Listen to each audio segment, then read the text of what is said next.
सबूर है, इतना सब परवरदिगार सुनता है।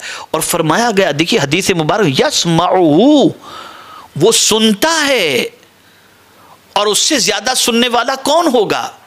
आज बहुत सारे लोग माअज़ल्लाह ये कहते हैं, मैं तो ज़माने से दुआ करता हूँ, मौला मेरी दुआ को माअज़ल्लाह सुनता ही नहीं। ये बंदे कहते हुए नज़र आते हैं।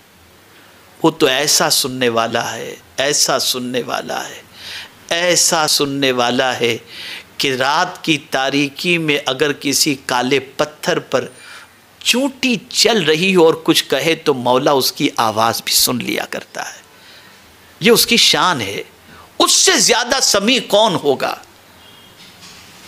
उससे बड़ा बसीर कौन होगा। वो सुनता है अपने बंदों की फरियाद, वो अपने बंदों की पुकार को सुनता है। वो सबसे बड़ा सुनने वाला है, उससे बड़ा कोई सुनने वाला है ही नहीं। और सबको सुनने की ताकत मिली है, उसी के दिए से मिली है।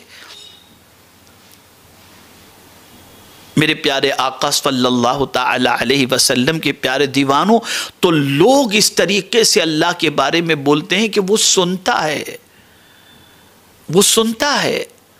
लेकिन सुनने के बावजूद, नापसंद बातों को सुनने के बावजूद भी वो क्या करता है, अल्लाह तेरी अजमतों पर कुर्बान, फिर वो क्या करता है, फरमाया गया सुम्मा युआफीहिम व यरज़ुकुहुम, फिर उन्हें सेहत व तंदुरुस्ती देता है और रिज़्क अता करता है। यानी ऐसे कहने वालों को भी मेरा मौला सेहत भी देता है, तंदुरुस्ती भी देता है और रिज़्क भी देता है।